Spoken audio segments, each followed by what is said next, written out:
एवं आपका प्यारा परिवार स्वस्थ, सुरक्षित, सुखी एवं समृद्ध रहे, यही प्रार्थना के साथ मास्टर की लेके आ गया हूँ। और ये चाबी क्या क्या खोलेगा, अब चाबी आपके हाथ में है और आपको देखना है कि क्या क्या खोलना है।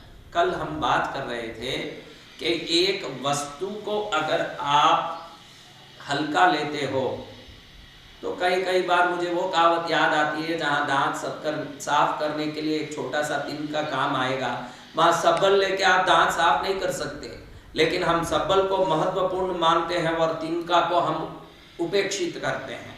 तो आपको मैं बता दूं कि जहाँ दांत साफ करने तिनका काम आता है, उसका उपयोग उसकी जगह है, तो हर चीज का अपना उपयोग है। इसलिए मैं जो भी आगे बताने वाला हूँ उपाय, उन सब उपायों में कौन सा आपका दांत साफ करने वाला तिनका, क्योंकि उसको भी साफ करना जरूरी है, कौन सा सब्बल है जो खड्डा खोद के अंदर का घड़ा निकालना है, वो भी जरूरी है। अब आप ये मत पूछ लेना कि महाराज घड़ा कहाँ है, वो बता दो ना, हम खोदें। अरे खोदने वाला घड़ा नहीं, मैं तो घड़ा आपको डायरेक्ट ही देने वाला हूँ, वो ज्ञान का घड़ा जिस घड़े को प्राप्त करने वाला समृद्ध होके ही रहता है। तो अब आपको मैं बता दूं कि बीरबल ने क्या अकबर को कहा। कल हमने देखा कि अकबर बीरबल को पूछते हैं कि इस दुनिया में सबसे महत्वपूर्ण काम क्या है। तो अकबर ने सोचा कि बीरबल कहेंगे महत्वपूर्ण काम में कहेंगे कि राजकाज करना महत्वपूर्ण है, प्रजाओं का ध्यान देना महत्वपूर्ण है, अपनी रानियों का वहां जाकर के ध्यान देना अंतपुर में महत्वपूर्ण है, और दुश्मनों से निपटना महत्वपूर्ण है, ऐसे कई बात कहेंगे। तो बीरबल ने 3 दिन टाइम मांगी थी, और बीरबल जब राजा से एक अनुमति ले ली थी कि मैं कुछ भी करूं तो आप उसको गलत नहीं समझेंगे, इसका आप कृपया मुझे एक वचन दे दें, क्योंकि राजा को गुस्सा आ जाए तो किसी के धड़ पर सिर टिकेगा ये गारंटी नहीं है। जब गुस्सा आए 1 मिनट में सिर कलम कर दें।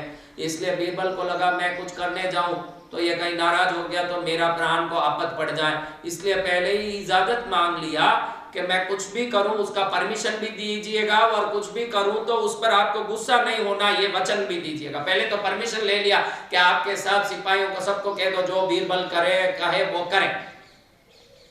अब अकबर का आदत था कि सबके साथ बैठ के भोजन करने का, उनके जो सिपा सलार थे, जो जितने लोग थे खास वाले, जितने उनके साथ बैठ के, क्योंकि नवरत्न तो बीरबल के दरबार में थी, वो रत्नों को बैठा करके भोजन करने का एक आदत था। तो जैसे ही ये सब बैठ के भोजन कर रहे थे, जैसे ही वो बैठ के आराम से सब भोजन कर रहे थे, बीरबल ने तो पहले से ही अनुमति ले ली थी कि मैं कुछ भी करूं आपके आदमियों को कह दो कि वो करना है, और मैं कुछ भी करूं तो आपको गुस्सा भी नहीं होना है।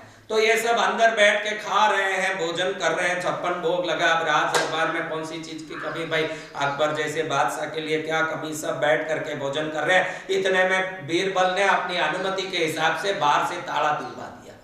अब खाए हुए लोग अंदर खा रहे हैं, बड़े बड़े सोने के जार में गुलाब का शरबत रखा हुआ है, नींबू का शरबत रखा हुआ है, कई चीजें, आम रस रखी हुई है, पेड़ा, इमरती, बालूशाही, लाडू, बूंदिया, रसगुल्ला, मोती पाक, रसमलाई, दुनिया भर की चीजें, नमकीनों में दाल, मोट, पकौड़ी, कचौड़ी, भुजिया, पापड़, चिवड़ो, बड़ी, राबड़ी, साग सांगरी को, बाजरी को खींचड़ो, रायता में जीरा को तड़को। अरे बाप रे, आम, अमरूद, अंगूर, अनानास, फणस, अनार, केला, सेब, पपीता, चीकू, संतरा, मौसम्बी, रसदार बादाम, पिस्ता, नोजा, खुरमानी, खोपरा, छुआरा, अब चीजें पड़िए एक से एक लपक लपक के खा रहे हैं। और बाद में देखा तो दरवाजा बाहर से बंद है।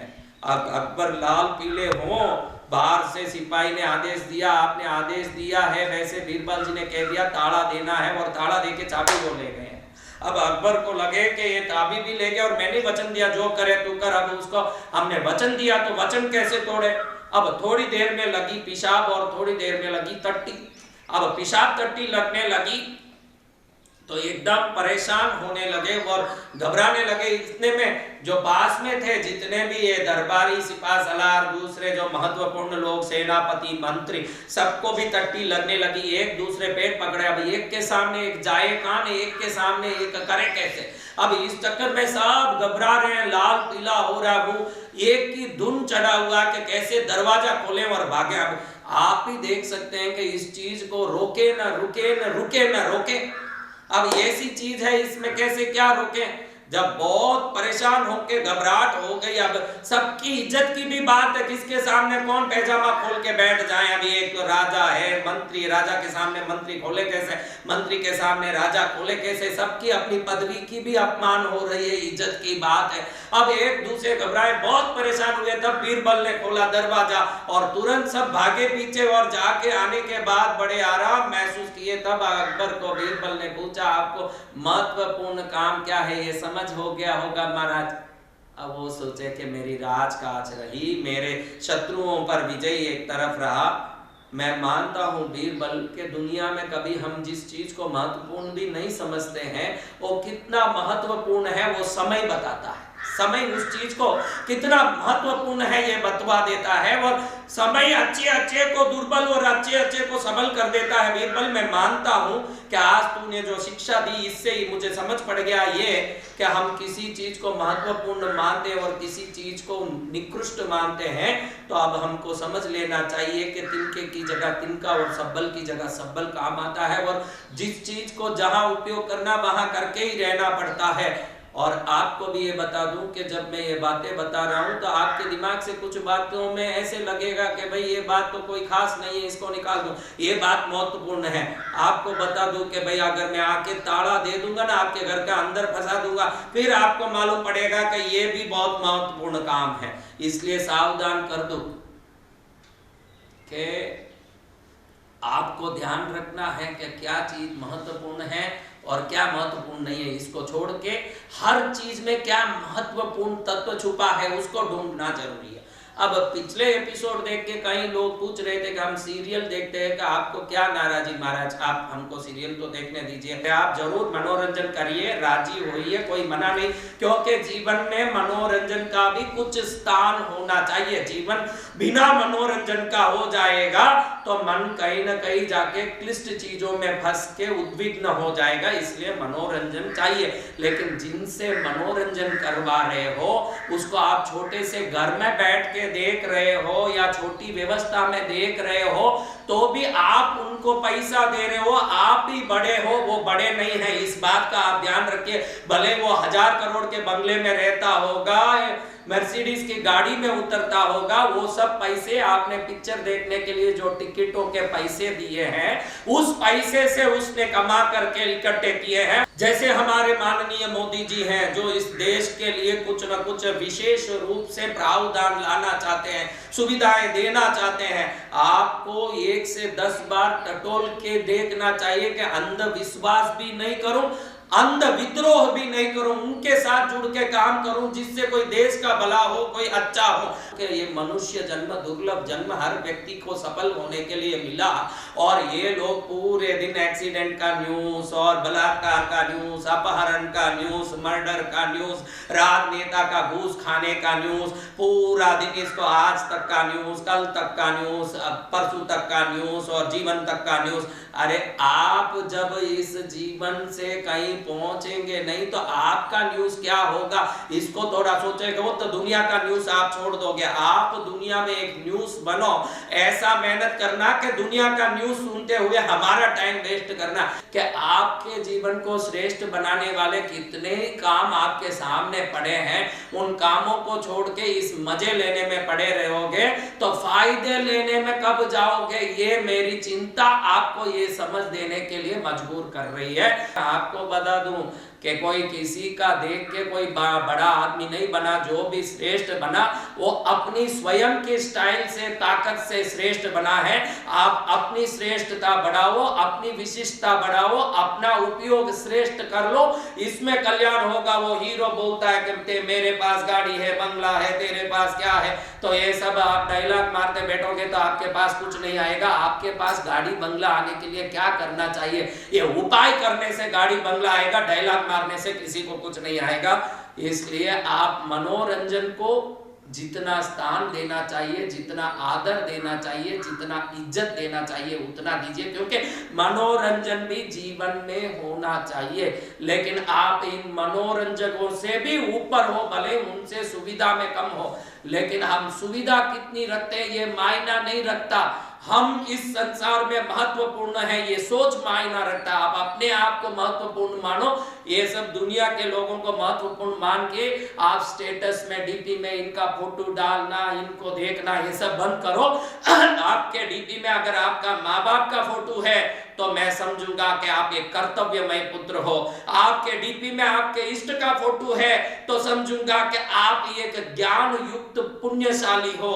आपके डीपी में आपके बच्चों का फोटो है तो मैं समझूंगा कि आप एक ममतामय माता पिता हो। इसलिए आप किसी दूसरे खरीदे हुए व्यक्ति का फोटो अपने डीपी में और स्टेटस में मत डालो। अगर डालना ही है तो जिन्होंने जन्म दिया, 10 महीना आपको पेट में रख के वो भार को संभालती रही और बुखार आया तो खुद जगती रही और आपको सुलाती रही, उस माँ का फोटो डालो।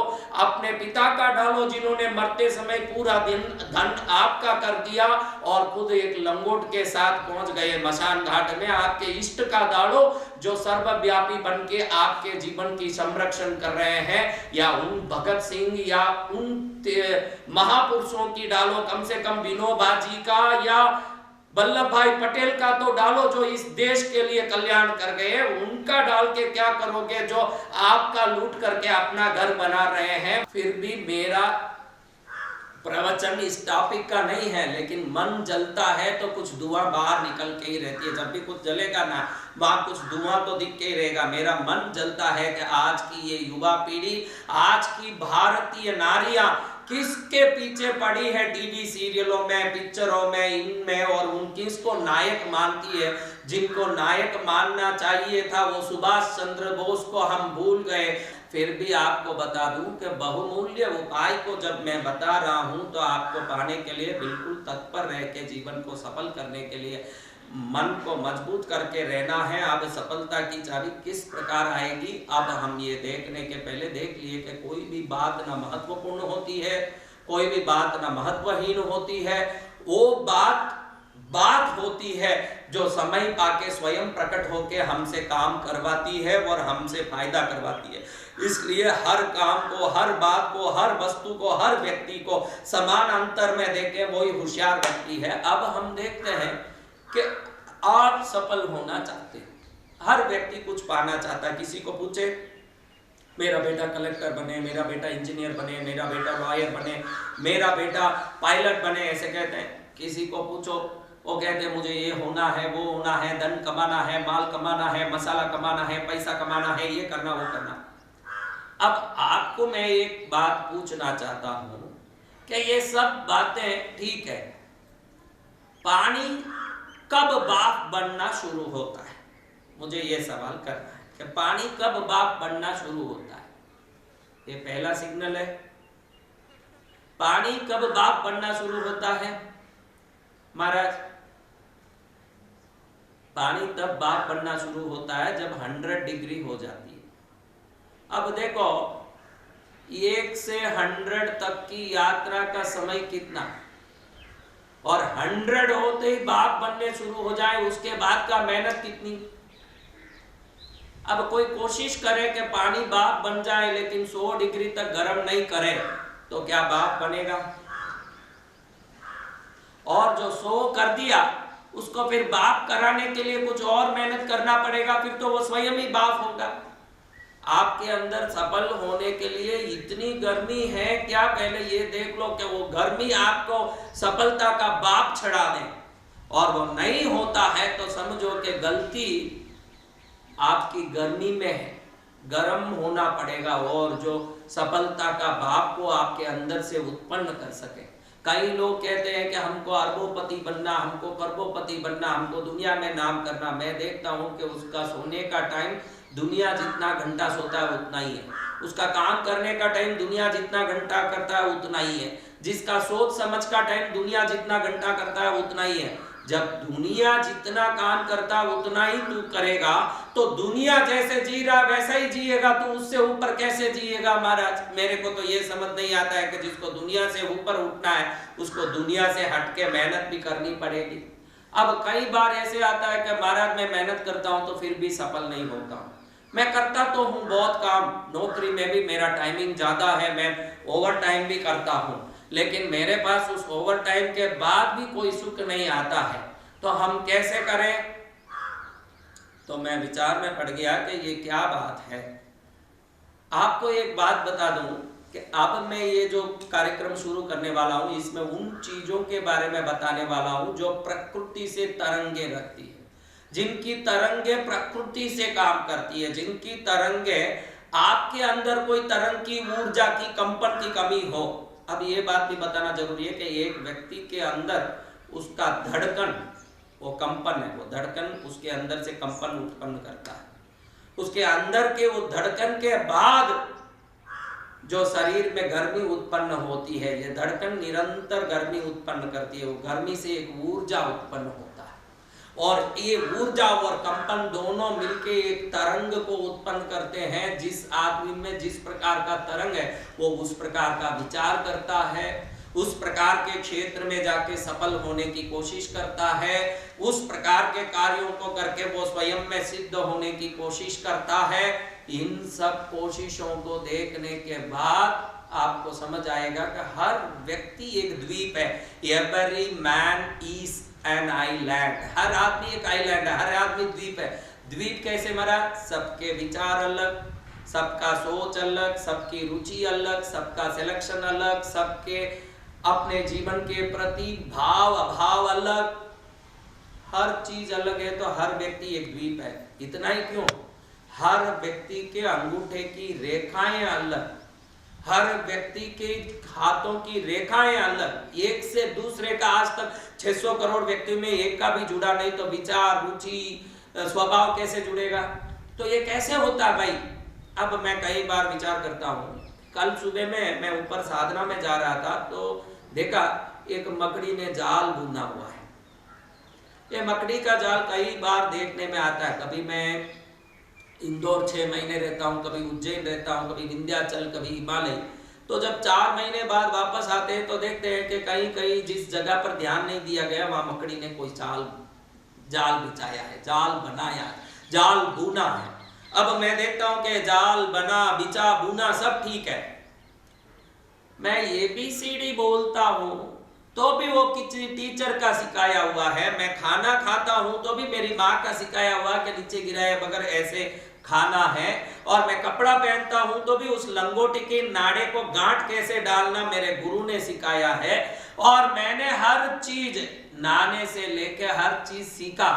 तो इस मकड़ी को किसने सिखाया कि इस प्रकार जाल बुना जाता है? इसके बाप ने भी इसी प्रकार से जाल बुना, इसके दादे ने भी इसी प्रकार से जाल बुना। अब कुत्तों को देखता हूं तो हर कुत्ता बराबर खंबे को देखते ही पैर उठाता है पेशाब करने के लिए। अब पहले वाले इसके दादा कुत्ता ने इसको सिखाया होगा कि आ बेटा ये खंबा बड़ा 440 वोल्ट का पावरफुल है, इसमें टांग उठाएगा तो तेरा कल्याण होगा, ऐसे किसी खंबे को दिखाया होगा। या उसके परदादा ने कोई ट्यूशन ट्यूटोरियल क्लास चलाया होगा कि ये सभी कुत्ते मिलकर के एक व्यवस्थित ट्रेनिंग लेके किस किस खंबे पर कैसे पेशाब करें, किसको देख के भौंके, किसको काटने दौड़े, किसको देख के क्या करें, किधर मट्टी में लौटे।